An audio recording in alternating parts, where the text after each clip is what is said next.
Assalamu alaikum. Toutes les louanges et les remerciements appartiennent à Allah, subhanahu wa ta'ala, et que la paix et la bénédiction d'Allah soient sur son serviteur et dernier messager, Muhammad, sallallahu alayhi wa sallam. Chers frères et sœurs en islam, dans la leçon d'aujourd'hui, je voulais partager avec vous une puissante sunna du messager, sallallahu alayhi wa sallam, quelque chose qu'il disait et faisait juste avant de dormir.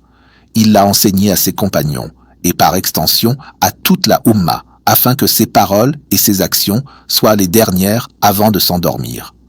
Il a été rapporté que le messager, sallallahu alayhi wa sallam, a dit « Lorsque tu te prépares à dormir, c'est-à-dire au moment où tu veux dormir, le mot utilisé ici désigne le lit, il a dit à son compagnon « 1. Fais tes ablutions comme tu le fais pour la prière. C'est la première sunna. Fais le wudu, ablution rituelle, avec toutes ses conditions, obligations et recommandations, exactement comme tu le ferais pour la prière. Ô mes frères et sœurs en islam, cela inclut également la femme qui a ses règles. Nous savons qu'une femme en période de menstruation ne prie pas, mais peut-elle faire le wudu? Oui, elle le peut, dans l'espoir d'obtenir la récompense de cette sunna prophétique. Une femme en période de menstruation peut donc faire ses ablutions avant de dormir pour espérer la récompense associée à cette pratique. 2. Allonge-toi sur ton côté droit. Après avoir fait un wudu parfait, rends-toi dans ton lit et allonge-toi sur le côté droit avec ta tête sur l'oreiller et ton flanc droit contre le lit, tandis que ton côté gauche est dirigé vers le ciel. Une fois dans cette position, le messager, sallallahu alayhi wa sallam, nous a enseigné à dire une invocation en insistant sur le fait qu'elle doit être la dernière chose que nous prononçons avant de dormir. Cela signifie que ces paroles doivent être les toutes dernières avant de s'endormir. Après les avoir dites, il ne faut plus parler. Si quelqu'un veut discuter avec son conjoint, ses frères et sœurs ou toute autre personne, il faut le faire avant. Une fois cette invocation prononcée, il ne faut plus rien dire. L'invocation est la suivante. Ô Allah, je te soumets mon âme. Cela signifie, ô Allah, je me soumets à tes commandements. J'accomplis ce que tu as rendu obligatoire et je m'éloigne de ce que tu as interdit. C'est une affirmation cruciale pour le croyant qui renouvelle ainsi son engagement envers Allah, subhanahu wa ta'ala. Allah dit dans le Coran, « Qui donc a une meilleure religion que celui qui soumet son être à Allah ?» Ainsi, dire ces paroles avant de dormir signifie « Je me soumets à toi, ô Allah, dans toutes tes obligations et interdictions. » Pourquoi le croyant se soumet-il au commandement d'Allah? Parce qu'Allah sait ce qui est le meilleur pour nous. L'être humain recherche toujours ce qu'il y a de mieux dans la vie. Donc, si tu veux le meilleur dans cette vie, dans la tombe et dans l'au-delà, soumets-toi entièrement à Allah. Et que signifie se soumettre à Allah? Cela signifie que chaque membre et chaque partie de ton corps se soumet à ses commandements. Ta langue, afin que tu ne dises que ce qui plaît à Allah. Tes oreilles, afin que tu n'entendes que ce qui plaît à Allah. Tes yeux, afin que tu ne regardes que ce qu'Allah agrée. Tes membres, afin que tu ne les utilises que pour accomplir ce qui plaît à Allah, comme la prière. Subhanallah. C'est pourquoi la prière est la plus grande des actions, car tout ton corps, tes os, tes articulations et tes membres se mettent en mouvement pour adorer Allah. Ainsi, en disant cette invocation avant de dormir, ressens profondément que tout ton être s'est soumis à Allah. Puis, nous disons, « Ô Allah, je t'ai confié toutes mes affaires. » Cela signifie que nous plaçons entièrement notre confiance en lui dans tous les aspects de notre vie. Notre santé, nos finances, notre travail, notre subsistance, nos relations. Avant de dormir, réfléchis aux choses qui te préoccupent le plus et relie-les à ces paroles. Je place ma confiance en toi, ô Allah, pour toutes mes affaires. Cela est extrêmement réconfortant. Imagine avoir une inquiétude ou une anxiété, et alors que tu t'endors, tu dis « Je t'ai confié toutes mes affaires, ô Allah ». Si tu es inquiet pour ta santé, ces paroles devraient t'apaiser. Si quelque chose te tracasse, cette invocation t'aidera à dormir sereinement. De nos jours, on parle de sons relaxants, de musique apaisante, ou même du bruit des vagues pour faciliter le sommeil. Mais en réalité, placer sa confiance en Allah est ce qui soulage véritablement l'anxiété et permet un sommeil paisible. Puis, nous disons, « Ô Allah, je tourne mon visage vers toi ». Cela signifie, « Ô Allah, je t'adresse ma sincérité ». Chaque acte d'adoration que nous accomplissons doit être exclusivement pour Allah. Nous recherchons sa satisfaction, sa récompense, son agrément, et non l'approbation des autres. Cette partie de l'invocation est particulièrement pertinente à notre époque, l'ère des réseaux sociaux, où la sincérité est mise à l'épreuve. Beaucoup ne peuvent plus accomplir de bonnes actions sans les afficher publiquement. Cela nuit à la sincérité. Ainsi, juste avant de dormir, renouvelle cette intention et dis « Ô mon Seigneur, je t'adresse ma sincérité. Tout ce que j'ai fait aujourd'hui, tout ce que je ferai demain, je le fais uniquement pour toi. Je ne recherche ni l'appréciation des gens, ni leurs likes, ni leurs commentaires. Je cherche seulement ton agrément. » Ensuite, nous disons « Je t'ai confié mon dos, ô Allah. » Cela signifie que nous nous appuyons entièrement sur lui. Pourquoi mentionner le dos dans cette invocation? Parce que lorsqu'on s'appuie sur quelque chose, cette chose nous donne du soutien, de la force et de l'aide. Quand tu es fatigué, tu t'appuies sur un mur ou sur une chaise pour retrouver un certain équilibre.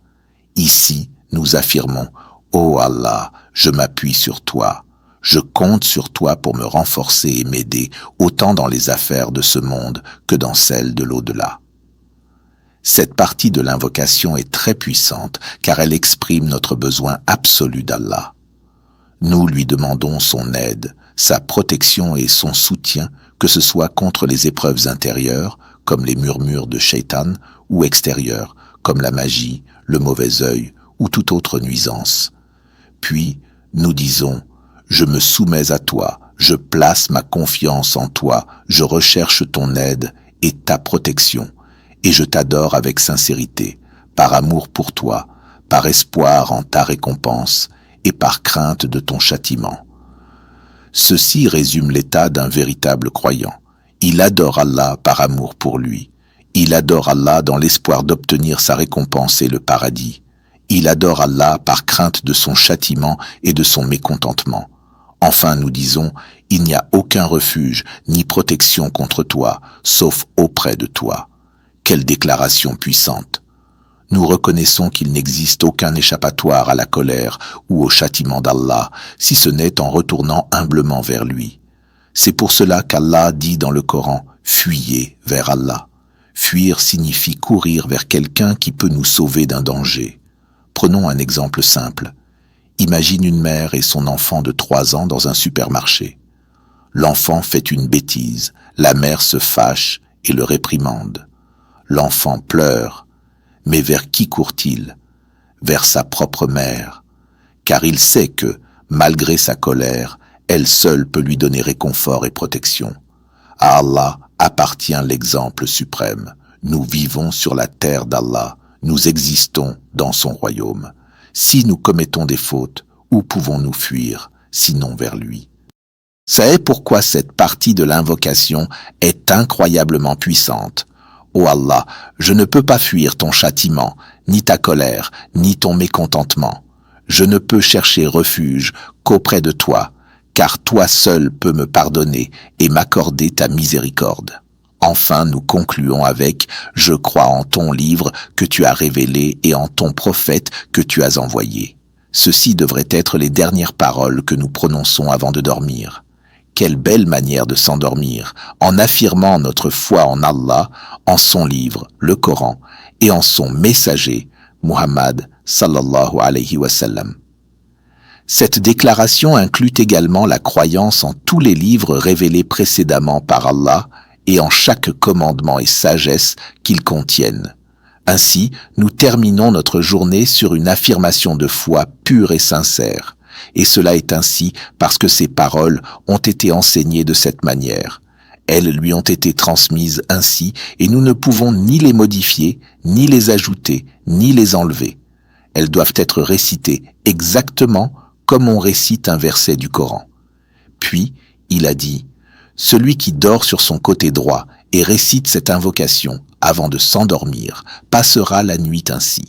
Et si, par la volonté d'Allah, il venait à mourir dans son sommeil, il mourra en état de fitra, la disposition naturelle, en état de monothéisme pur. Il mourra dans l'islam, la religion qu'Allah agrée et la seule foi qu'il acceptera des êtres humains le jour du jugement. Celui qui meurt dans cet état entrera au paradis, car comme le dit le prophète, sallallahu alayhi wa sallam, celui dont les dernières paroles en ce bas monde sont « La ilaha illallah », il n'y a de divinité digne d'adoration qu'Allah entrera au paradis. Subhanallah, quelle invocation magnifique, pleine d'actes d'adoration envers Allah. Puis le prophète, sallallahu alayhi wa sallam, a évoqué un autre cas de figure. Si tu ne meurs pas durant la nuit et que tu te réveilles le matin, alors tu auras gagné un grand bien. Tu recevras une énorme récompense. Dans une autre version du hadith, il est dit que celui qui se réveille après avoir récité cette invocation obtiendra une grande part de bien. Il connaîtra le bien dans sa richesse. Il connaîtra le bien dans sa santé. Il prendra de meilleures décisions durant la journée. Il aura une meilleure journée sur le plan spirituel et recevra une récompense immense, car il aura appliqué une sunna du messager d'Allah, sallallahu alayhi wa sallam, en renouvelant son engagement envers l'islam avant de dormir. En résumé, il y a 3 choses essentielles à faire avant de dormir. 1. Faire les ablutions, wudu, avant de dormir. Cela nous prépare à la mort, car le sommeil est une forme mineure de mort. Si notre corps est en état de pureté, notre cœur le sera aussi. De plus, il est espéré qu'une personne qui dort en état de pureté verra un rêve agréable et bénéfique. Enfin, cela protège le dormeur des nuisances de Shaitan. 2. Dormir sur son côté droit. 3. Réciter cette magnifique invocation. Elle nous rappelle notre besoin constant d'Allah. Elle nous enseigne que même avant de dormir, nous devons nous souvenir de lui et nous en remettre à lui. Quand tu te réveilles le matin, récite l'invocation du réveil. Nous l'aborderons plus tard. Puis commence ta journée en te brossant les dents avec un siwak ou une brosse à dents. Le prophète, sallallahu alayhi wa sallam, avait l'habitude de garder son siwak à côté de lui et dès son réveil, il l'utilisait immédiatement. Si tu n'as pas de siwak, utilise une brosse à dents, mais fais-le avec l'intention d'appliquer la sunna du prophète, sallallahu alayhi wa sallam. Nous concluons en demandant à Allah de nous accorder la capacité d'appliquer ses enseignements dans notre vie. Qu'Allah accepte nos actes, pardonne nos péchés et nos manquements. Amin. N'hésitez pas à liker la vidéo et à laisser vos avis en commentaire en vous abonnant au passage.